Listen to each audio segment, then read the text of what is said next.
हर चोर यही कहता है कि मैं चोर नहीं हूँ। तुम्हारी चोरी पकड़ी गई, मैं तुम्हें उसकी सजा देकर रहूंगा। ये सब आपके मन का वहम है। अच्छा, अगर मैं झूठ बोल रहा हूँ तो तुम ही बता दो ना कि तुम दासी से क्या बात कर रही थी। मैं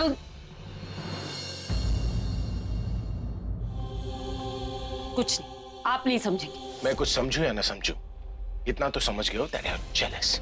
तुम जलती हो तनु से। मैं क्यों जलूंगी उससे? क्योंकि तुम नहीं चाहती कि वो मेरे साथ रहे।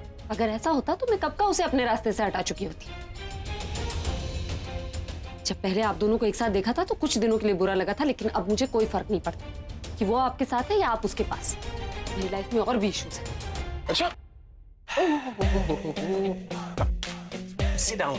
अब बताओ क्या इश्यूज है तुम्हारी लाइफ में? तुम्हारे चश्मे का नंबर बढ़ गया या तुम्हारे घर का एड्रेस बदल गया? हाँ, बताओ ना, और क्या प्रॉब्लम्स है तुम्हारी लाइफ में? इतने बड़े घर में शान से रहती हो, बड़े बड़े गाड़ियों में आती जाती रहती हो, महंगे कपड़े कीमती जेवर पहनती हो, कुछ काम नहीं करती, सब कुछ अपने आप हो जाता है। वह मायके में भी सब कुछ ठीक है। एक बेटी की शादी हो गई, दूसरी बेटी ने खुद के लिए पति ढूंढ लिया है, और बिजनेस के तौर पर एक मैरिज हॉल है। शादियां करो और घर बैठ के पैसे कमाओ। तो प्रॉब्लम क्या है तुम्हारी लाइफ में, बोलो। वो मैरिज हॉल ही तो सबसे बड़ी प्रॉब्लम बन गया हमारे।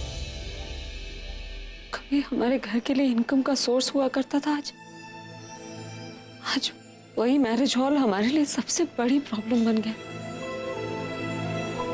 बीएमसी वालों ने उसके खिलाफ नोटिस भेजा, उसे खाली करना है क्योंकि वो उस हॉल को तोड़ने वाले। अगर वो मैरिज हॉल टूट गया तो हमारा घर कैसे चलेगा? घर में पैसे कैसे आएंगे? उस हॉल से ही तो पूरा घर चलता।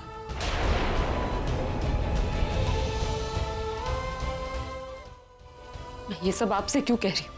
जो ये प्रॉब्लम समझ ही नहीं सकता उसे ये सब बता के क्या फायदा? नहीं, बताओ ना, मैं सुनूंगा। वो हॉल मेरे परिवार के लिए सब कुछ है।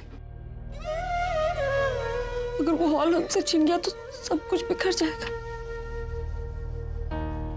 मेरी मां टूट जाएगी और हम कुछ भी नहीं कर सकते क्योंकि बीएमसी का केस हमारे अगेंस्ट बहुत स्ट्रांग। लेकिन लॉयर ने कहा है कि अगर कोई इन्फ्लुएंशियल आदमी, कोई बड़ा आदमी हमारी मदद करे तो शायद कुछ हो सकता है।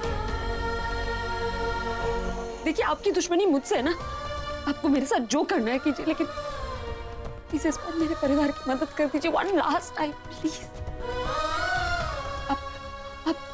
आप ये हॉल दिलवा दीजिए मेरे परिवार को। उसके बाद आप जो कहेंगे मैं मानूंगी। आप कहेंगे मैं इस घर के किसी कोने में पड़ी रहूंगी, एक शब्द नहीं कहूंगी मैं। इसलिए एक बार मेरे परिवार की मदद कर दीजिए। वो हॉल मेरी माँ की जिंदगी है, वो बिखर जाएंगे उसके बिना। मेरी माँ की जिंदगी, मेरे बहन का फ्यूचर सब आपके हाथ में। प्लीज, मैं आपके आगे हाथ जोड़ती हूँ। आप कहेंगे तो पाँव भी पढ़ लूंगी, लेकिन प्लीज प्लीज एक बार हमारी मदद कर दीजिए। ठीक है, तो पढ़ो।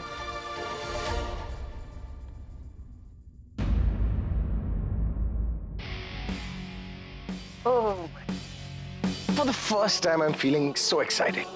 तुम्हें इस तरह रोते और गिड़गिड़ाते हुए देखकर मुझे कितना सुकून मिल रहा है, मैं तुम्हें बता भी नहीं सकता। क्या लगा तुम्हें कि मैं बहुत अच्छा इंसान हूँ? तुम्हें इस तरह रोते हुए देखकर मेरा दिल पिघल जाएगा? No way। तुम्हारी बहन ने मेरी बहन के साथ जो किया ना, उसके बाद ना तो मैं तुम्हें ना तुम्हारी बहन को माफ कर सकता हूँ। देखिए प्लीज, अगर आप हमारी मदद नहीं करेंगे तो मेरा परिवार बर्बाद हो जाएगा। कर्मा इज अ पीप। You know what I mean? तुम जैसे लड़कियों के साथ ऐसा ही होता है, जो दूसरे के घर बर्बाद करते हैं ना, किस्मत भी उनके साथ ऐसा ही खेल खेलती है। और ये जो तुम्हारे साथ हो रहा है ना, ये सब तुम्हारी वजह से ही हो रहा है। तुम रो क्यों रही हो? ये आंसू बचा कर रखना। कल जब तुम्हारा हॉल टूटेगा तब क्या वाटर टैंकर से पानी निकालोगी? नहीं ना, यही आंसू काम आएंगे। ओह माय गॉड, मुझे समझ में नहीं आ रहा है कि मैं एक खुशखबरी जाकर आलिया को कैसे सुनाऊं। ये खबर सुनने पर अरसे के बाद उसके चेहरे पर एक मुस्कुराहट आएगी। और तुम ऐसे पुतले की तरह क्यों खड़ी हो? तुम यहाँ पर बैठो, मैं आलिया को खुशखबरी देके आता हूं, तब तक तुम रोती रहना। Hey, listen, best of luck.